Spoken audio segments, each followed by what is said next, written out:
pure chemistry from the very beginning. Jimmy Stewart playing George Bailey and Donna Reed playing Mary Hatch. A wonderful life and a wonderful story. One that warms our hearts each year about this time, and one that reminds us that we may have already done more with our lives than we know. Mary, I know what I'm going to do tomorrow and the next day and the next year and the year after that. I'm shaking the dust of this crummy little town off my feet, and I'm going to see the world.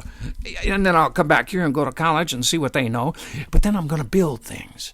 I'm going to build airfields, and I'm going to build skyscrapers 100 stories high. And then I'm going to build bridges a mile long. And then... Mary, what is it you want? What is it you want? You want the moon? You just say the word and I'll throw a lasso around it and I'll pull it down. Hey, that's not a bad idea. I'll give you the moon, Mary. And then what? Well, then you'll swallow it. And it'll dissolve, see? And then moonbeams will come shooting out through your fingers and your toes and the ends of your hair. Oh, Mary, I can see it all now. It didn't quite work out that way. Oh, they got married, of course, and moved into Mary's dream house and fixed it up and had 4 children. But George never did get to travel. No, he stayed in Bedford Falls, took over his father's modest building and loan company, and settled in for a boring life, struggling to keep the town's rich skinflint, Mr. Potter, from taking over the rest of the town.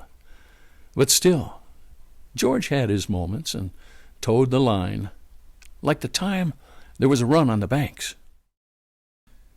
Oh, come on now, all of you. Please listen. You're looking at this place all wrong. As if I had the money back here in the safe. Well, the money's not here. No, the money's in Joe's house, in your house, Ed, next door, and the Kennedy house, and Mrs. McLean's, and 100 other houses. I'm begging you, please don't do this.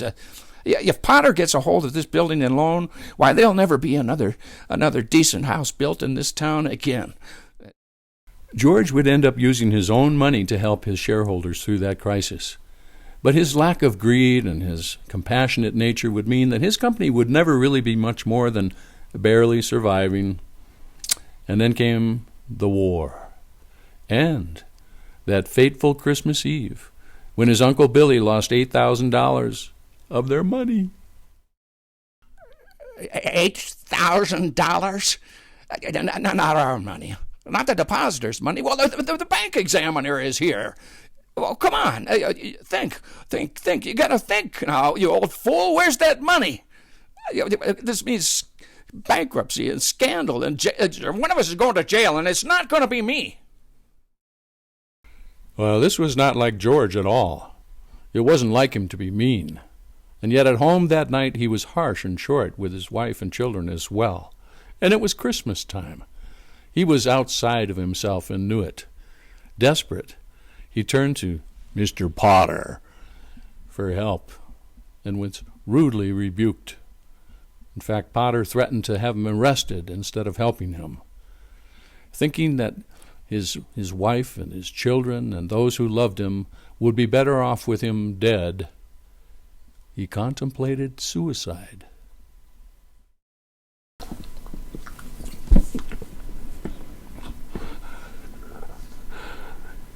Dear God, oh God in heaven,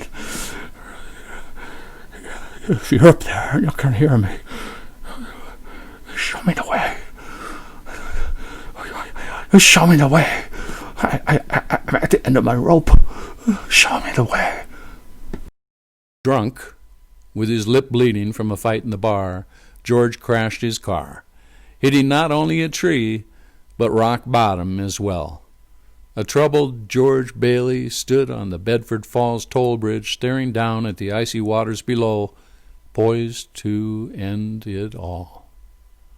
When suddenly, Clarence, a wingless angel, jumps in the water instead, compelling George to jump in to save him, which, of course, Clarence knew he would do. Warming up and drying out, Clarence tries to explain himself as best he can.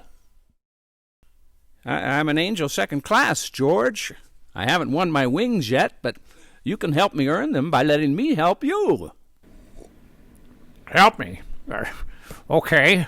You couldn't help me with, say, $8,000 now, could you? But we don't use money in heaven, George. Yeah, well, I'm worth more dead than alive.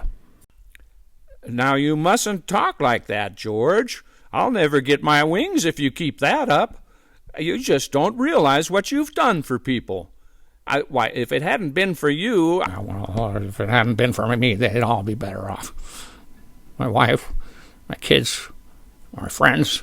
But killing yourself won't make them happier. Well, I don't know. I suppose you're right. I guess it'd be better if I'd never been born in the first place. What? What did you say? Yeah, I wish I'd never been born. Okay, George. You've got your wish. You were never born. And now listen, Clarence, or whoever you are. You have no worries. No missing $8,000. No sheriff or Mr. Potter on your tail. You don't exist. Hey, wait.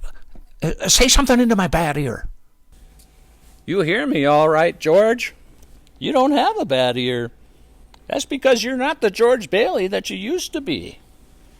Now you're nobody. Oh, that's nuts, but I can hear. And your lips stopped bleeding, too. Well, yeah, it did. Well, then who am I, then? You have no identity.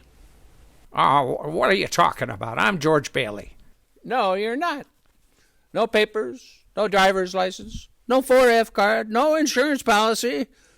You don't exist. What, I'm a ghost?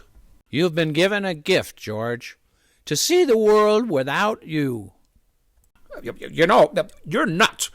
You're just nuts, Bub, and you're driving me nuts, too.